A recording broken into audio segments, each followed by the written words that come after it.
Assalamualaikum warahmatullahi wabarakatuh. Nama saya Aldrik Herbert Fijatullah dengan NIM B1A125110. Dan saya akan menjelaskan dari PPT ini. Yang pertama adalah pendahuluan. Rekonstruksi artikel konseptual dilakukan untuk memperbarui teori dan konsep dasar agar sesuai dengan perkembangan teknologi dan kebutuhan masyarakat. Setiap bidang keahlian mengalami perubahan pesat sehingga membutuhkan konsep baru yang lebih relevan.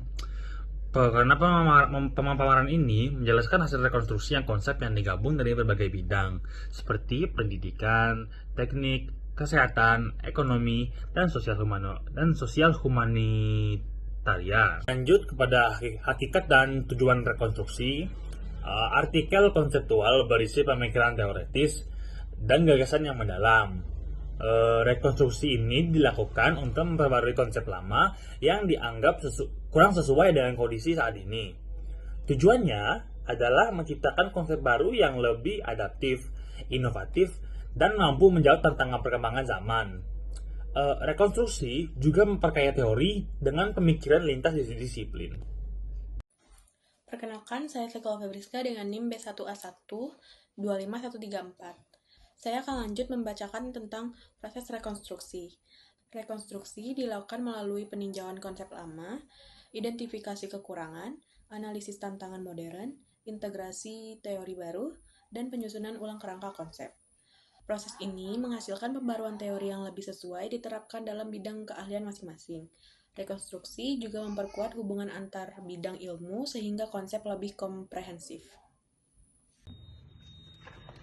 Assalamualaikum warahmatullahi wabarakatuh.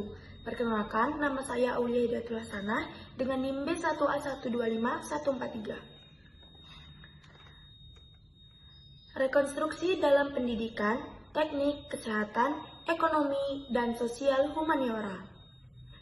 Rekonstruksi dilakukan pada berbagai bidang menunjukkan adanya kebutuhan pembaruan teori akibat perkembangan teknologi. Dalam pendidikan, pembelajaran tradisional direkonstruksi menjadi pembelajaran digital.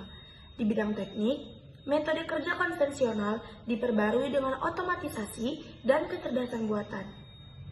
Pada kesehatan, layanan tatap muka digabungkan dengan telemedicine dan sistem monitoring digital. Ekonomi direkonstruksi menjadi ekonomi digital berbasis data. Sementara itu, dalam sosial humaniora, konsep interaksi sosial direvisi agar sesuai dengan budaya digital dan perubahan pola komunikasi. Semua rekonstruksi ini saling terhubung dan mencerminkan perkembangan ilmu yang semakin interdisipliner. Rekonstruksi menghasilkan teori yang lebih relevan dan aplikatif. Setiap bidang memperoleh manfaat berupa efektivitas, efisiensi, dan adaptasi terhadap teknologi baru. Dampak lainnya adalah meningkatnya kualitas pelayanan, proses kerja, dan interaksi sosial. Rekonstruksi juga membuka peluang inovasi dan kolaborasi antar bidang, sehingga ilmu pengetahuan berkembang lebih cepat.